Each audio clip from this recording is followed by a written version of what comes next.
Doctor ইউনূসের উপর হামলা পরিকল্পনা।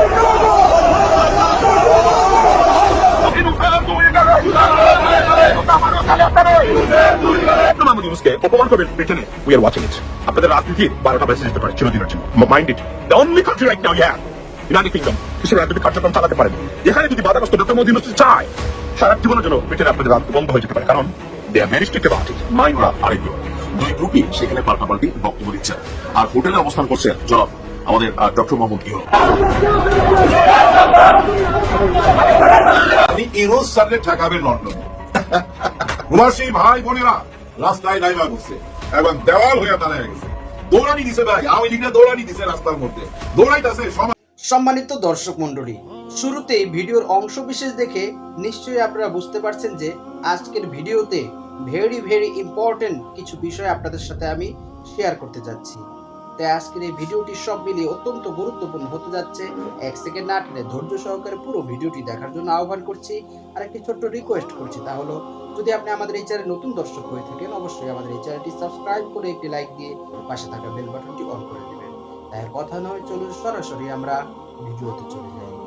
ডক্টর ইউনূসের উপর হামলা পরিকল্পনা।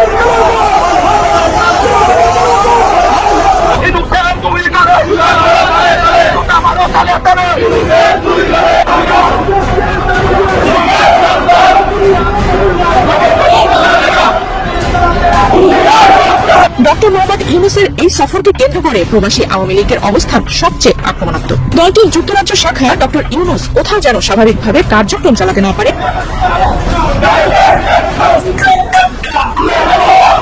লন্ডনে পৌঁছানো মাত্রই আওয়ামী লীগের নেতা কর্মীদের তীব্র রোষের মুখে পড়েছেন ডক্টর ইউনূস। এই সময় ডক্টরের অবস্থা উদ্দেশ্য করে বিভিন্ন স্লোগান দেয় আওয়ামী লীগের নেতা কর্মীরা। এক পর্যায়ে ডক্টর ইউনূসের সহযোগীরা আওয়ামী লীগের নেতা কর্মীদের উপর হামলা করলে শুরু হয় পাল্টাপাল্টি সংঘর্ষ।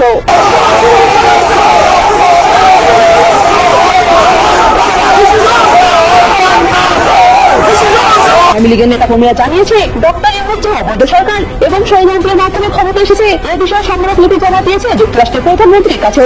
ডক্টর ইউনূস হাসান অত্যন্তকারী ইউনূসকে অবৈধভাবে আমাদের এই বাংলাদেশে ডেকে বসেছে। কমিশন ইন্টারন্যাশনালের পক্ষ থেকে মাননীয় ব্রিটিশ প্রধানমন্ত্রী স্যার ক্লাস টাইনারের কাছে আমরা স্মারকলিপি দেওয়ার জন্য এসেছি। আসসালামু আলাইকুম। যে দৃশ্যটা দেখছেন সেটা হচ্ছে আজকের দিনে যুক্তরাজ্যের দৃশ্য। আমরা দুইটা পার্টির অবস্থান দেখছি। একটা পার্টি হচ্ছে বাংলাদেশ আওয়ামী লীগ এবং তাদের যারা সমমনা অনুসারী আছেন তারা, অপরদিকে ডক্টর মোহাম্মদ ইউনূসকে স্বাগত জানিয়ে আনন্দ মিছিল করা আরেক গ্রুপ। দুই গ্রুপই সেখানে পাল্টাপাল্টি বক্তব্য দিচ্ছে আর হোটেলে অবস্থান করছেন জনাব আমাদের ডক্টর মোহাম্মদ ইউনূস। যুক্তরাজ্যের মাটিতে এমন দৃশ্যপট ঘটবে সেটা আগে থেকেই আইডিয়া করা হয়েছিল, কারণ সজীব ওয়াজেদ জয় তিনি আহ্বান জানিয়েছিলেন বাংলাদেশ আওয়ামী লীগের নেতা কর্মীদেরকে তারা যেন সেখানে গিয়ে প্রতিবাদ করে, বিক্ষোভ করে। ইভেন চিন্ময় দাসের অনেক অনুসারী যারা আছেন তারাও কিন্তু সেখানে আজকে প্রতিবাদ বিক্ষোভ করেছেন যে চিন্ময় দাসকে অন্যায়ভাবে আটকে রাখা হয়েছে। এই যখন প্রেক্ষাপট বাংলাদেশে ঘটছে নানান ঘটনা, আজকের দিনে আপনি গণমাধ্যম জুড়ে যদি দেখেন ডক্টর মোহাম্মদ ইউনূসের বিপরীতে বিশাল একটা গণমত জনমত মিডিয়া প্ল্যাটফর্মে কিন্তু আমরা দেখছি। অপরদিকে রাতারাতি অনেকটা হিরোতে পরিণত হয়েছেন সাবেক রাষ্ট্রপতি হামিদ খান, কারণ তিনি বাংলাদেশ ছেড়ে গিয়ে আবার যে বাংলাদেশে ফিরে আসছেন, এই যে তার কামব্যাকটা, কেউ কেউ বলছেন যে এটা রাজনীতিতে একটা মাইল ফলক হিসাবে, কি বলা হচ্ছে, এই মুহূর্তে বাংলাদেশ আওয়ামী লীগের নেতা কর্মীরা যখন প্রতিদিন বাংলাদেশ ছেড়ে পালাচ্ছে, অনেকের নামে মামলা হয়েছে, হামিদ খানের নামে মামলা হয়েছে, তারপর তার এই বাংলাদেশে কামব্যাক করাকে অনেকে বলছেন যে ডক্টর মোহাম্মদ ইউনূসের চেয়েও তার জনপ্রিয়তা এখন আরো বেশি। আসলে কি ঘটছে? একদিকে সাংবাদিক ইলিয়াস তিনি ডক্টর মোহাম্মদ ইউনূসের বিরুদ্ধে শক্ত অবস্থান নিয়েছেন। অনলাইন অ্যাক্টিভিস্ট ডক্টর তাজ হাশমি কড়া ভাষায় ছাত্রদের সমালোচনা করছেন, ডক্টর মোহাম্মদ ইউনূসেরও সমালোচনা করছেন। ডক্টর মোহাম্মদ ইউনূসের যুক্তরাজ্য সফর ঘিরে আরো রয়েছে বেশ কিছু, হয়তোবা আমরা চমক দেখতে পাবো। আমরা যখন নিউজটি করছি অলরেডি তিনি একটা মিটিং এ আছেন, সম্ভবত এয়ারবাস যে ফ্রান্সের কোম্পানি, সেই এয়ারবাস কোম্পানির সাথে সেখানে তিনি বৈঠক করছেন, নাকি যুক্তরাজ্যের কোম্পানি আমি এটা ভালো জানি না, তবে তাদের সাথে সেখানে একটা বৈঠক হচ্ছে। আসলে কি ঘটতে যাচ্ছে এই দৃশ্যপট যখন আমরা দেখছি তখন মনে পড়ে যাচ্ছে যে যখন এর আগে শেখ হাসিনা তিনি ইউরোপ আমেরিকার কোন দেশে সফর করতেন তখন সেখানে একইভাবে বিএনপি এবং জামাত ইসলামের নেতাকর্মীরা যৌথভাবে শেখ হাসিনার বিরুদ্ধে সেখানে স্লোগান তুলতেন, বিপরীত দিকে আওয়ামী লীগের নেতাকর্মীরা আবার তাকে স্বাগত জানানোর জন্য সেখানে অবস্থান নিতেন। কোন দৃশ্যপটই কিন্তু পজিটিভ না। তবে ডক্টর মোহাম্মদ ইউনূসের জন্য আমার কাছে মনে হচ্ছে হঠাৎ করেই সবকিছু খুব দ্রুত পরিবর্তন হয়ে যাচ্ছে। ওনার যে নির্বাচনের সময়সূচি ঘোষণা বা টোটাল টাইম ফ্রেম সবকিছু নিয়ে বিএনপিকে শত্রুতে পরিণত করা, এই সবকিছু লাস্ট একটা সমাধান হয়তো এই লন্ডন সফর থেকে পজিটিভ হইতে পারে, নেগেটিভ হইতে পারে। কেউ কেউ বলছেন যে তার এই যুক্তরাজ্য সফরে জনাব তারেক রহমানের সাথে সাক্ষাৎকারী নির্ভর করবে আগামী দিনে তিনি যে বিশাল জনসমর্থন পেয়েছিলেন বা প্রত্যেকটা রাজনৈতিক দলের যে সমর্থন পেয়েছিলেন সেই সমর্থন কি থাকবে, নাকি ওনার পরিণতিও বিএনপির ভাষায় যে 5ই আগস্টের মতো আরেকটা দৃশ্যপট তৈরি হতে পারে। আপনার কি মনে হচ্ছে যে আসলে পরিস্থিতি কোন দিকে যাচ্ছে? নির্বাচনকে কেন্দ্র করে এপ্রিলের যে টাইম ফ্রেম, শুধুমাত্র এনসিপি ছাড়া জামাত ইসলামও কিন্তু আস্তে আস্তে সুর বদলাচ্ছে। যদিও বিএনপির অভিযোগ এনসিপি জামাত ইসলাম এই দুটা দলকে খুশি করতে ডক্টর মোহাম্মদ ইউনূস তিনি এপ্রিলে নির্বাচন ঘোষণা করেছেন। আবার এপ্রিলে নির্বাচন হবে কিনা এটার পক্ষে 101টা কঠিন যুক্তি দেখিয়েছে বিএনপি, যেটা কোনোভাবেই সম্ভব না এই এপ্রিল মাসে নির্বাচনটা। উনার অন্তরে নির্বাচন দেওয়ার ইচ্ছা নেই, উনি নির্বাচনকে আরো পিছিয়ে নেবেন, কারণ এনসিপি নেতারা ফাঁকে ফাঁকে সার্জিস্টরা নানান ধরনের কথা বলছে।